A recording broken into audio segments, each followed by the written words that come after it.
அண்டம் முழுதும் ஒன்றினுள் அடக்கம்.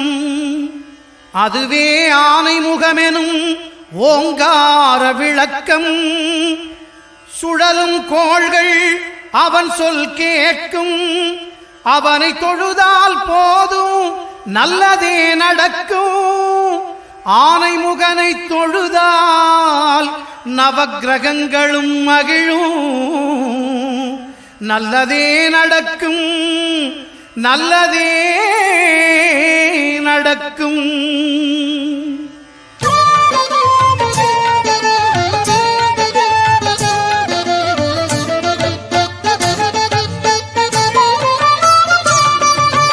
ஒன்பது கோளும் ஒன்றாய் காண அங்கு கற்பகம் என்னும் கடவுளின் மெய்யில். ஒன்பது கோளும் ஒன்றாய் காண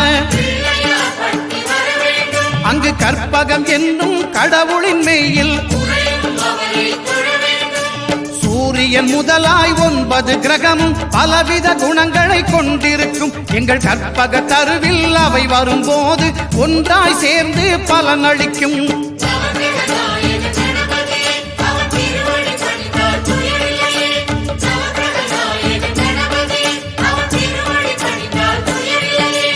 ஒன்பது கோளும் ஒன்றாய் காண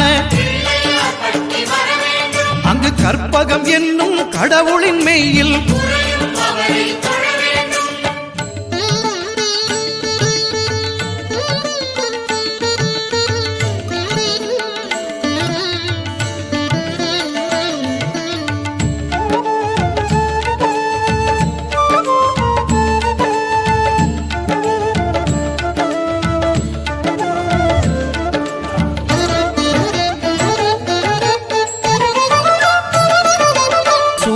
பகவான் ஒளிமுகம் காண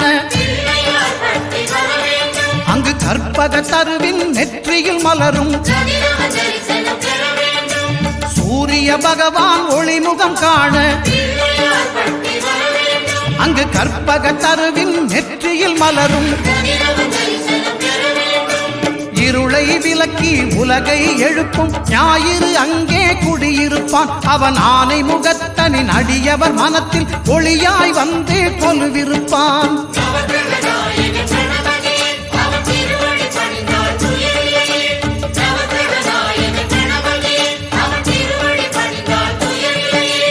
ஒன்பது கோளும் ஒன்றாய் காண அங்கு கற்பகம் என்னும் கடவுளின்